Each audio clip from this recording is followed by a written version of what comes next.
Listen, you heavens, and I will speak. Hear, you earth, the words of my mouth. Let my teachings fall like rain, and my words descend like dew, like showers on new grass, like abundant rain on tender plants. I will proclaim the name of the Lord. Oh, praise the greatness of our God. He is the rock. His works are perfect, and all his ways are just. A faithful God who does no wrong. Upright and just is he. They are corrupt. They are corrupt. They are not his children. To their shame, they are a warped and crooked generation. Is this the way you repay the Lord, you foolish and unwise people? Is he not your Father, your Creator, who made you and formed you? Remember the days of old. Consider the generations long past. Ask your father, and he will tell you, your elders, and they will explain to you.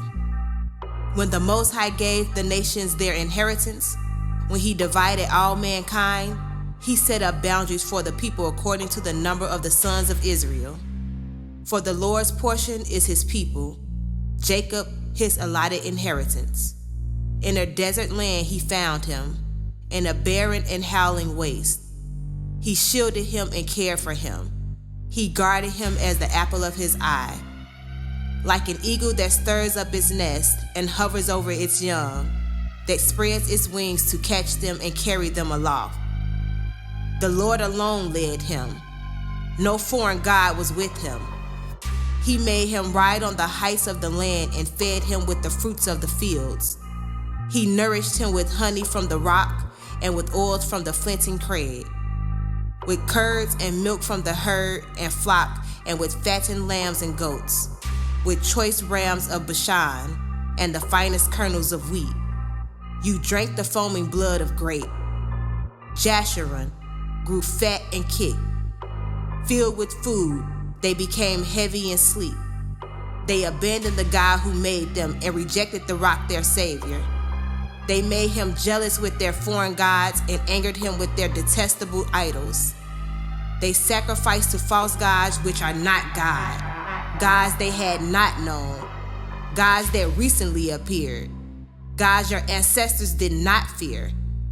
You deserted the rock who fathered you. You forgot the God who gave you birth.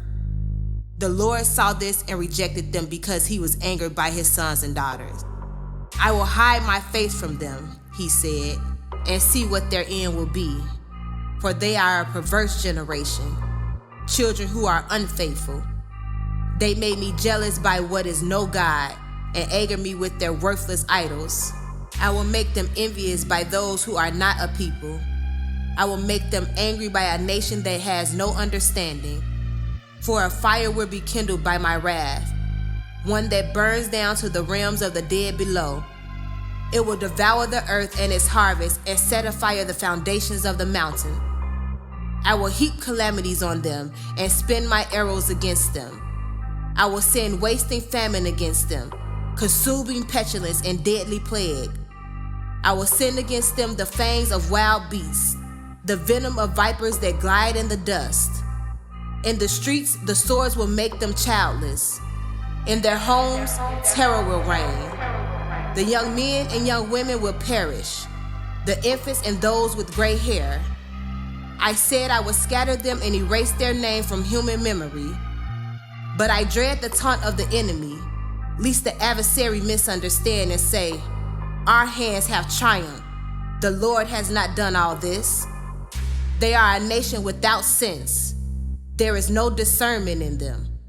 If only they were wise and would understand this and discern what their end will be.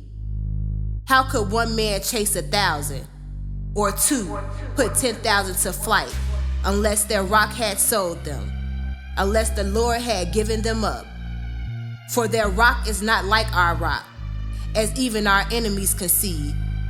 Their vine comes from the vine of Sodom and from the fields of Gomorrah. Their grapes are filled with poison, and their custards with bitterness. Their wine is the venom of serpents, the deadly poison of cobras. Have I not kept this in my reserve and sealed it in my vaults? It is mine to avenge. I will repay. In due time, their foot will slip. Their day of disaster is near, and their doom rushes upon them. The Lord will vindicate his people and relent concerning his servants when he sees their strength is gone and no one is left slave or free. He will say, "Now where are their gods, the rock they took refuge in? The gods who ate the fat of their sacrifices and drank the wine of their drink offering. Let them rise up and help you. Let them give you shelter. See now that I myself am he. There is no God beside me. I put to death and I bring to life. I have wounded and I will heal, and no one can deliver out of my hand. I lift my hand to heaven and solemnly swear, as surely as I live forever, when I sharpen my flashing sword and my hand grasps it in judgment, I will take vengeance on my adversaries and repay those who hate me.